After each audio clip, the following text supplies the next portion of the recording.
Every time I post a video about jihad, several Muslims and some non-Muslims send me messages saying, "David, why are you judging an entire religion by the actions of a few people?"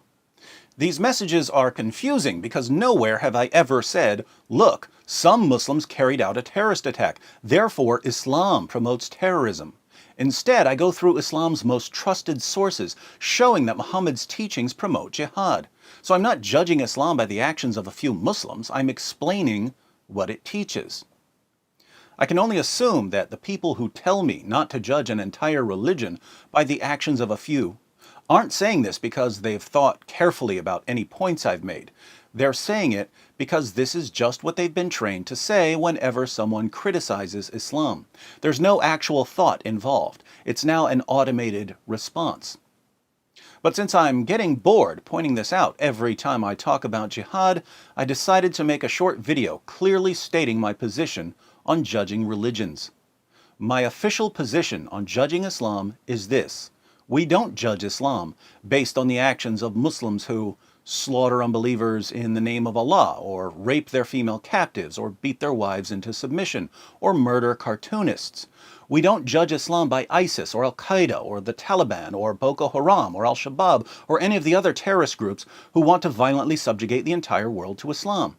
Instead, we judge Islam based on the teachings and example of Muhammad, a man who A. was convinced at one point that he was demon-possessed, B. tried repeatedly to commit suicide, C. admittedly delivered revelations from the devil, D. complained that he was a victim of a magic spell that gave him delusional thoughts and false beliefs, E. supported his religion by robbing people, F. started a war with Mecca when he had a chance to live in peace in Medina, G. had people assassinated for criticizing his religion, H. beheaded hundreds of Jews for trying to defend themselves once they realized he was eliminating them, I. ordered his followers to execute anyone who leaves his religion, J. commanded his followers to violently subjugate the entire world, K. tortured people for money, L. bought, sold, owned, and traded black African slaves, M. called Ethiopians raisin heads and claimed that Satan looks like a black man, N. had sex with a 9-year-old girl, O. had at least 9 wives at one time even though his own revelations only allowed 4, P. married the wife of his own adopted son after causing the divorce by lusting after her, Q. had sex with his slave girls, R. broke the promise he made to his wives that he would stop having sex with his slave girls after he got caught with a slave girl in the bed of his wife Hafsa, S. allowed his followers to rape their female captives, T. took the most beautiful captives back to his own tent, U. told his followers they could beat their wives into submission, V. declared that women are stupid and that their testimony is unreliable, W. promoted idolatrous pagan practices like kissing the black stone and bowing down to the Kaaba, X. repeated stories based on forgeries and passed them off as revelations from God, Y. portrayed God as deceptive and Jesus as a complete failure, and Z. has kept more people from knowing the true God than any other false prophet in history. So, if we judge Islam by Muhammad, what can we conclude? Worst religion ever. But we need to be consistent here, which means that we shouldn't judge Christianity based on the actions of Christians who invented hospitals to care for the sick, invented orphanages to care for unwanted children, pioneered the Western education system by starting universities like Oxford, Cambridge, Harvard, Yale, and Princeton, led the scientific revolution, ended slavery in the West, and so on. We don't judge Christianity by all the Christians who changed the world.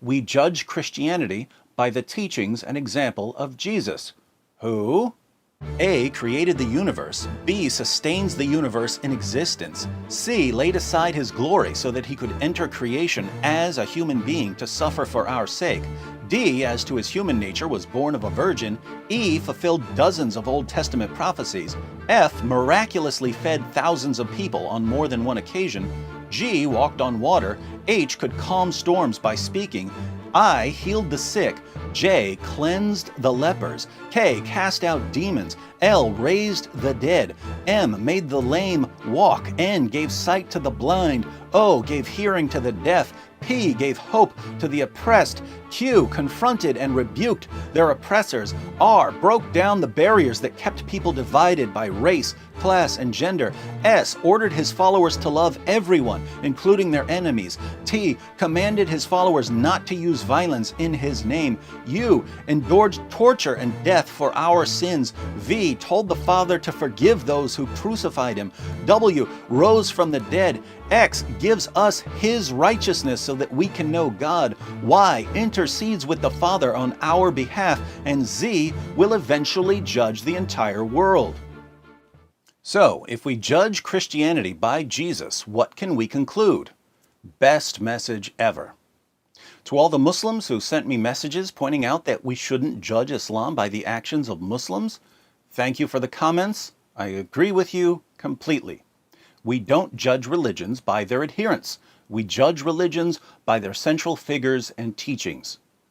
But now that we've judged Islam and Christianity by the teachings and example of Muhammad and Jesus, respectively, how's that working out for you?